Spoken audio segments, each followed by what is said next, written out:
June నెల 17వ తేదీ రావు school principal Vasanthi మ్యామ్కి పుట్టినరోజు శుభాకాంక్షలు. మీరు వాడిగా వేడిగా వార్నింగ్ ఇచ్చినా నాకు వాత్సల్యాన్ని వర్షిస్తున్నట్టే ఉండేది. మీరు సందేహపడి సంజాయిషి అడిగినా నాకు మాత్రం సన్మానిస్తున్నట్టే ఉండేది. మీరు తింగరి అంటూ తీక్షణంగా తిట్టినా నాకు నోరు తీపి చేస్తున్నట్టే ఉండేది. అంత ప్రేమను పంచారు కాబోలు. మీ తిట్లు తీయగానూ మీ అరుపులు అందంగానూ ఉండేవి నాకు. స్కూల్లో అందరినీ గడగడలాడించిన పెద్ద ప్రిన్సిపల్ మీరు. నేను చిన్న ప్రైమరీ టీచర్ని.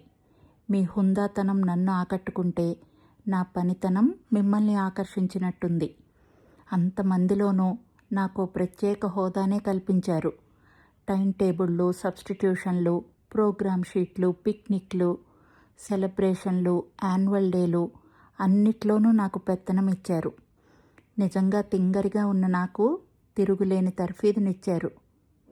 నాలో కొత్త ఆత్మవిశ్వాసాన్ని పెంపొందించిందంటే అది ముమ్మాటికి మీరే. సాయంత్రాలు స్పెషల్ క్లాస్ స్టూడెంట్స్కి వేడివేడిగా వంట చేయిస్తూ ఇంటికెళ్ళి తినండంటూ నాకు నా పిల్లలకి బాక్సులు నింపి పంపేవారు. నా టీచింగ్ కెరియర్లోనే అదో గోల్డెన్ ఇయర్గా గుర్తుండిపోయేలా చేశారు.